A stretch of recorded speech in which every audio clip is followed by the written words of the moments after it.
Hey everyone, Matt's Mox here. Today we're with John, the greatest carpenter on earth. You said what? Hey, no cursing in these videos. And we're looking at Delaware Hudson Canal, passenger car number 3's door, which we sent over to his shop here to be rebuilt. Because, again, this guy, he knows what he's doing. So, just going to give you a quick overview and let him do the hard talking on the various work that he's been doing. One of the things I do want to point out here, since we just spotted it before I started filming, Carbondale shop, and then the crest for the canal company. Yeah, that's coming up actually better there. Yeah, it's coming up really good in the camera. Very good. Look at that. It's just... Oh, yeah. And then when he first started working on the door, number 3, it's just...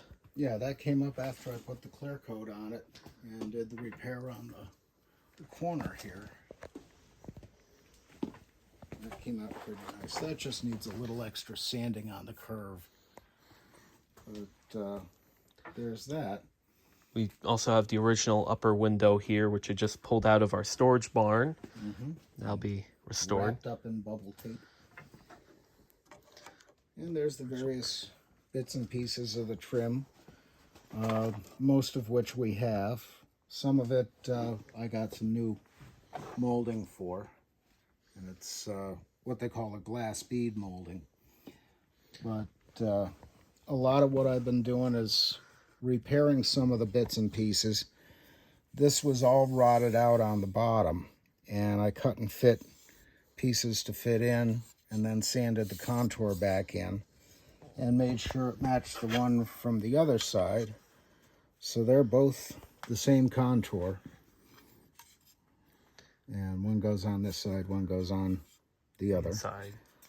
And then same thing with these, the window trim pieces. Got 2 of those going. Got all that nasty paint off the other glass bead trim for this side. And again, clear coated to just keep moisture out of it. And these are the end pieces for that. And these fit in here alongside these all the way to the bottom. And then the centerpiece for that is all original except for the bottom here where it was rotted out. And I cut out the center of the board there, put in a new piece for the tongue, glued, nailed, and then put new pieces to fit what was broken on the sides from when it was kicked in. And again, that's pretty much ready to go. Just fits right in like that. And keep the pressure off that tongue, because I still have to rebuild the bottom piece, because that was in really bad shape. Here it is, in fact. Yeah, that was really bad. So we'll make a new bottom piece when we get the wood. This one, oh yeah, that now with the door staying flat, you can't really do it. Yeah, this actually fits over like that. This was in 2 or 3 pieces when it came, and I managed to get that glued back together and patched up. A lot of fill in there, so that'll get its share of stain and or varnish, whichever we decide on. But that's that so far. And then this big block is where the lock was sitting. You had the lock itself on the inside, and then the escutcheon plate and a knob on the outside. Lots of work still to do on the bottom of the legs. And we'll This show... piece here was all rotted out and chipped apart, so I just cut that, hit it with the router, and straightened it out with the chisel, and then just did the same for the piece itself, and it went right in beautifully. Except for the color, you'd never know it was a different piece. Now, one of the things I showed Matt earlier was another repair. This was from back in the day when it was running, is this piece all up here. And that's from normal wear and tear. Somebody did a really nice job putting that in. See the line there? Yep. Oh yeah, this is the inside, I just realized, because Yeah. the way the door swings. Yep. So at least that's going to be clear instead of brown. Yeah. Yeah. Yeah, that'll be fine. And then over here I've got the... Oh, isn't this the original piece here? That's the piece, yeah. Yeah. Yeah, and you can see there's some of the paint there, but that was just wrecked. Yeah. So there's that. And then... a few more trim pieces in there. yeah. Where am I? Right there. The other tub here is the vinegar for de-rusting things. When the door came in, this was about 1/8 of an inch solid with this horrendous, at least 2 coats of white paint. Show it on. Yeah, that kind of stuff. And that's just horrid. And I went through all kinds of sanding and stripping. This was one of the strippers, was the citrus varnish. It's good, but it wasn't good enough. But managed to get that come up pretty nice. And what I'm going to do is when I get done actually getting it nice and bright, spray paint it black, and then after it dries, take off the black paint. But that will leave all the filigree in black, so it'll really pop out nice. And I had to repair one of these nuts. It's actually on this knob, but that went back together nicely, so that still works. And the epoxy on it doesn't affect anything, so that's what holds the knob into the lock itself. We've got there's 2 of these actually in here. They're stuck together. There they are. But these are for holding the window open, and they're going to be taken out and cleaned. And then the hinges, you got 3 of these, each in its own bag with its own screws. I have all the other screws at home. They go on the door, on the car side. Yeah, these are going to get cleaned too. And this one was especially a problem. This one wouldn't move at all. But a lot of sitting in the anti-rust, hitting it with the penetrating oil, and then eventually getting it into the vise and gently back and forth, little bits, little more oil, more sitting in the bath, you know, and again, gently back and forth to a point where it would move more or less freely, and just hammered this side out. And these are a very good hinge because you put one part on the door, one part on the frame, and just put them right up and on. So those are, again, going out to be cleaned. And another hinge, and another hinge. And this is the lock body itself. And again, taking a lot of that green paint on the other side off. And have to get that cleaned up, shined up. A little bit of fixing in the metal itself. This needs to be hammered down gently to make it nice and even across. And the same thing across the face here. But getting that green paint off was a bit of a nightmare too. And of course the various parts of the mechanism. This is for the latch itself, and the knobs connect up through this piece on a wrought iron piece. Drop it all over the place, you dummy. But yeah, as that turns, actually that way, as that turns, that pulls this back and forth, and there's a pin that goes through here that fits in the side. So that's the spring latch for it, and then the bolt itself, and that came out pretty well so far, or cleaner. These are the levers that the key actuates. to allow this to move in and out. And it has to lift them up the right amount and still have the key actually turn it. Actually, it fits like that. And that's another part of the keyway. And then this is the deadbolt added when it was grounded in Right. sometime in the 1900s. Yeah, and I got a lot of the paint off that. The one screw broke the this mounting hole out, so not too worried about that. If I find the parts, I'll JB weld them, but I don't hold out a lot of hope for that. No. And even just having it still, it's part of the car's story. And mechanically, it works fine. It's a little shaky right now because it's not on anything stable, but it works. I was talking with John, of course, if we would, when we restore it, if we'll put that back on, even though the deadbolt will work on the original lock. And of course, springs. This one was not original. You can tell this was a homemade job, but it was something that they came up with and put in. It replaces an original spring of exactly that configuration, but it's a little rough work. So there's that. And let me see, what else was there? There's just a back plate there, but yeah. Oh, that's one of the important things, as long as we're doing something educational. Anytime you open up an old lock like this, especially a mortise lock, as soon as you open it up like that, take a picture. Because these springs and other parts like to fly across the room, out of the building, out of the universe, into the void, where nobody will ever see them again except Captain Kirk's ghost. And that's true. I've chased those pieces across the old lock shop so many times. Many of them never to be seen again. So that's where I'm at.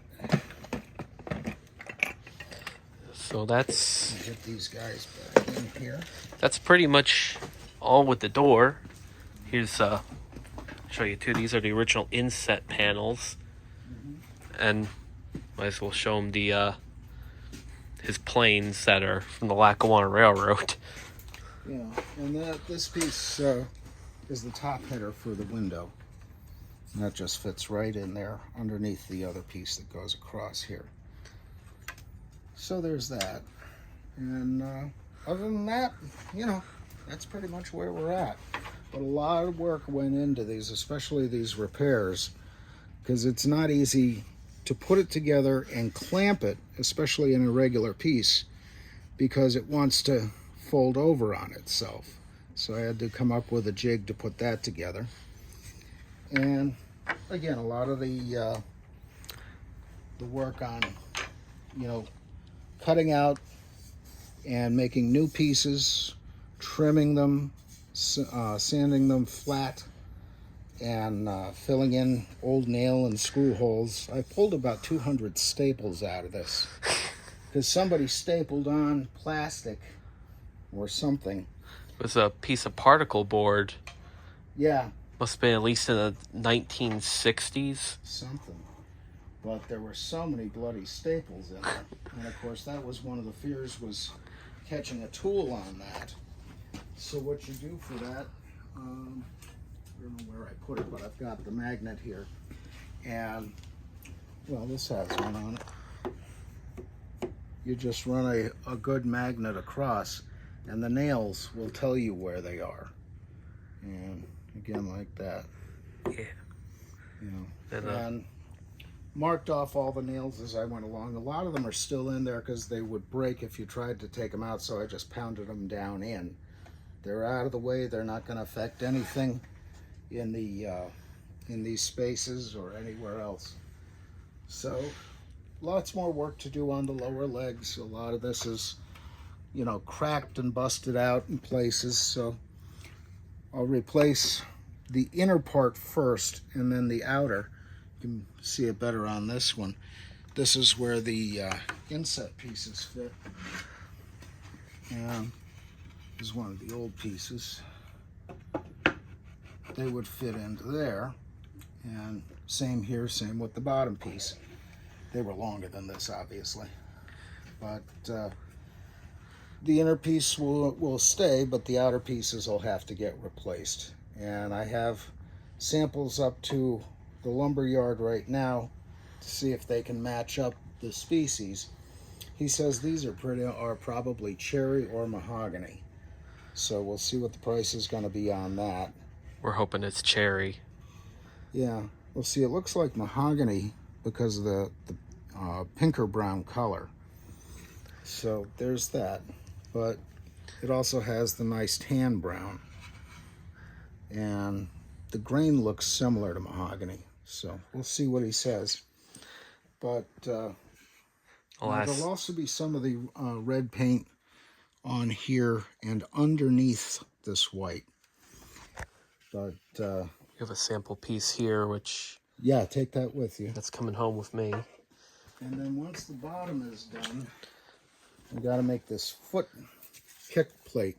It's triangular, fits on the bottom, and on the back you can see the ridge where some manner of a door sweep went. That would have been either rubber, leather, a brush type thing mounted on a piece of tin. There's a number of ways that could have been done. But this piece is just, you can see, all rotted out. So, got to make that. And that fits right across the bottom there. Doesn't even reach the original end. I think it goes like this. Yeah. And you had to leave an allowance for the frame of the door. Yeah. So, again, that's where we are there. And that's about it so far. But, yeah. Now, I can show you this real quick.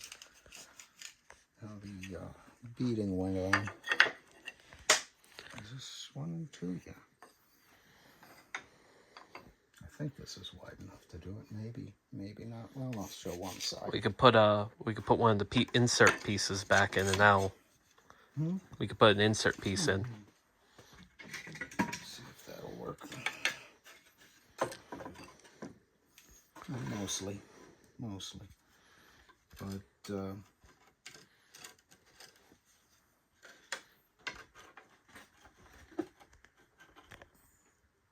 actually, this is the wrong piece. This is the one I want. There. Like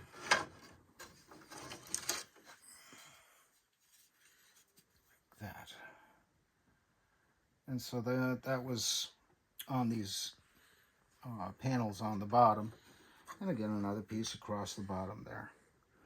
So you get a good idea of what it looked like. But it's coming. I don't know what I did with my rubber band. Oh, God. A word about getting old. Don't do it. It hurts.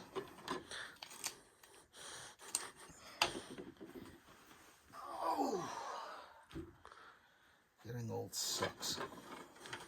What? What? Yeah. Oh, yes. Invest in Geritol. Well, we cannot give you investing advice here legally, but that's pretty much what's been going on with the door. And this is a lot of work, but it's going to look amazing when it's done. Yeah, these two pieces fit underneath like that. And give it a little decorative edge. So, there's those two. I will see if we could... I will look around and see if we could get more info on the Carbondale Shop logo here now that we found it. Yeah. And I got to make 2 more of these. Because the ones from the other side weren't there. That's one of the reasons I was seeing if there was asking if there was any other wood up in the car itself. Unfortunately, these were probably taken out whenever the car was... Probably. I mean, these aren't difficult to make. They're straight. About 3/8 of an inch. And you just got to sand them down on a curve here and a curve here. So that shouldn't be too difficult if I can't find them commercially. And these are, again, the the inset trim, some new ones for the inside. So that's where we're at. Yep. That's how the restoration is currently going, everyone. I could use a bigger table, but life happens. Yes. What? And yes, I did mark do not sand there. And I already know do not sand there. So there's that. Any other questions, concerns? That's pretty much it.